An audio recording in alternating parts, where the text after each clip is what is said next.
ठाकरेंच्या मनसेनं ठाणे महापालिकेसाठी ही युती केली आहे। ठाकरे बंधूंनी कालच मुंबई महापालिकेसाठी आपला वचननामा जाहीर केला, तर आज दोन्ही पक्षांच्या नेत्यांच्या उपस्थितीत ठाणे महापालिकेसाठीचा जाहीरनामा प्रकाशित करण्यात आला।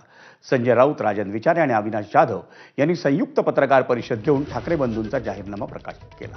यावेळी संजय राऊतांनी ड्रग्सच्या आरोपांवरून उपमुख्यमंत्री एकनाथ शिंदेंवर निशाणा साधला। ठाण्याची ओळख आज गद्दारांचं शहर अशी झाली असून ही ओळख आपल्याला पुसायची असल्याचं सांगत संजय राऊतांनी उपमुख्यमंत्री एकनाथ शिंदेंनाही लक्ष्य केलं।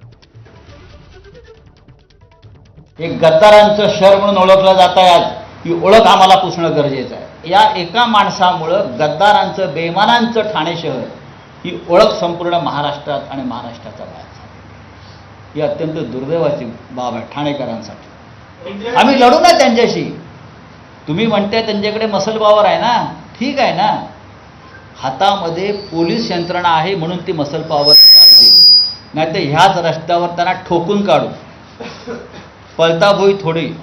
या ठाण्याला मुख्यमंत्री होते काही काळापूर्वी,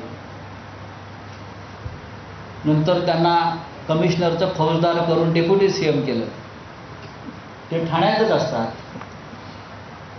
तरी ठाण्यामध्ये परवा तुम्ही म्हणता 2.5 कोटीचं ड्रग्ज सापडलं, याच्या आधी सुद्धा अनेक ठिकाणी ड्रग्ज सापडलं। ठाण्यातल्या शाळा, कॉलेज, पान टपरी आणि अनेक ठिकाणी ड्रग्ज मुबलक मिळत आहे।